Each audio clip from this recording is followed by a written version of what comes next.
बानी chairman PTI ने exactly क्या बोला? देखें, हम कोई 1 साल से अडियाला जेल को कवर कर रहे हैं और जितने भी वहाँ पे ट्रायल हुए हैं इमरान खान के या उनकी अहलिया के, वो सब हमने कवर किए हैं। पूरे साल में जितना भी इंटरेक्शन हुआ है इमरान खान का मीडिया से, उसमें जब भी 9 मई के वाक़यात पे बात हुई तो उसमें हमेशा उन्होंने कहा कि ये एक फॉल्स फ्लैग ऑपरेशन था, ये हमारे खिलाफ साजिश थी और ये हम पर झूठे इल्ज़ामात लगाए जा रहे हैं। हमने हमेशा मुतालबा किया है कि इसकी जुडिशल इंक्वायरी की जाए, लेकिन उनकी ज़ुबान से GHQ के बाहर एहतजाजी धरना, इसका एडमिशन उन्होंने पहली मरतबा किया है। एग्जैक्टली। और उन्होंने बाकायदा तो मानते भी नहीं थे ना कि मैं, वो तो कहते मैं तो, मुझे तो पकड़ा हुआ था, मैं कैसे बता सकता था कि वहाँ जाना है। बिल्कुल। उन्होंने ये बात 1, 2 नहीं 3 मरतबा की है और वहाँ पर 9 से 10 सहाफ़ी मौजूद थे जो मुसलसल अडियाला जेल को कवर कर रहे हैं और मुसलसल इमरान खान से मीडिया इंटरेक्शन करते हैं। कॉन्टेक्स्ट उनकी जो बात का था वो ये था कि जब 14 मार्च 2023 को उनके घर जमान पार्क लाहौर में हमला हुआ तो उस वक़्त पुलिस और रेंजर्स ने वहाँ पर तोड़फोड़ की।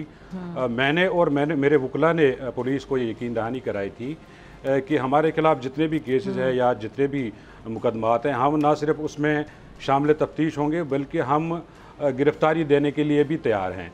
लेकिन मेरी बात उस वक़्त नहीं सुनी गई और मुसलसल जमान पार्क का घेराव किया गया। उसके बाद उन्होंने कहा कि जब 18 मार्च को मैं इस्लामाबाद जुडिशल कॉम्प्लेक्स पेशी के लिए आया, उस वक़्त भी पुलिस ने दावा बोला और वहाँ पर शेलिंग की गई, तशद्दुद किया गया। इसी कॉन्टेक्स्ट में उन्होंने कहा कि उसके बाद मैं ये समझ गया था कि मुझे ये गिरफ़्तार करना चाहते हैं और जब ये मैं भांप गया और उसके बाद मैंने पार्टी को ये हिदायत की थी कि अगर मुझे गिरफ़्तार किया जाता है तो उसके बाद आपने GHQ के सामने जाकर पुरअमन एहतजाज करना है। ये उन्होंने बाकायदा तौर पर कहा। अच्छा, ये जब बातें उन्होंने की उसके बाद वो चले गए कमरा अदालत में, अपनी निशस्त पर बैठ गए।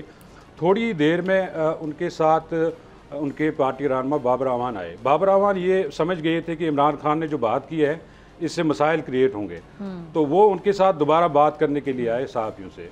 इस दौरान उनकी उस पे पर्दा डालने के लिए आए थे। हाँ, बाबर अवान ने मीडिया से बात की कि उन्होंने कहा कि जो खान साहब ने ये बात की है 9 मई की या GHQ के सामने एहतजाज की, ये 9 मई से बहुत पहले की है। अच्छा। और इसको 9 मई के साथ न जोड़ा जाए। अच्छा। उन्होंने इसकी वजाहत करने की कोशिश की और ट्विस्ट करने की कोशिश की। लेकिन खान साहब ने एक मरतबा फिर सहाफ़ियों की तरफ मुखातिब होकर कहा कि नहीं, मैं बिल्कुल ये ओन करता हूँ, मैंने GHQ के सामने एहतजाज की कॉल दी थी और GHQ के सामने एहतजाज क्यों नहीं हो सकता, ये उन्हें बाकायदा कहा। अच्छा, फिर बाबर अवान के क्या एक्सप्रेशन थे जब उन्होंने दोबारा किया? बाबर अवान ने जब अपनी बात कोशिश करने की, जब खान साहब ने दोबारा ही बात मान ली वहीं पे सहाफ़ियों के सामने, फिर बाबर अवान साहब जो कवर कर रहे थे उनके क्या एक्सप्रेशन तासुरात थे? बाबर अवान तो खामोश, क्योंकि बाबर अवान ने जब कोशिश की कि इसको ज़रा डिफेंड करें, लेकिन खान ने उनको हाथ से पीछे किया और उन्हें दोबारा भी ये बात की कि मैंने कहा था और ये GHQ क्या पाकिस्तान से बाहर है यहाँ। इसी तरह ना ये जो इनकी बात से एक और चीज़ कंक्लूड होती है, सर मैं भी बात काट रही हूँ,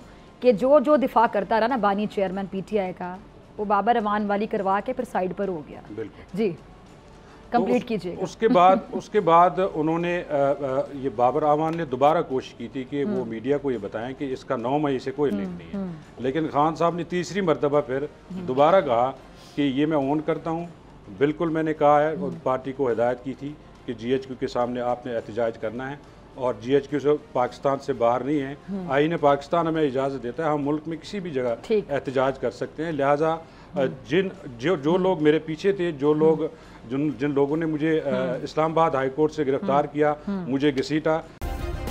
सब्सक्राइब करें और बेल दबाएं ताकि कोई खबर रह न जाए।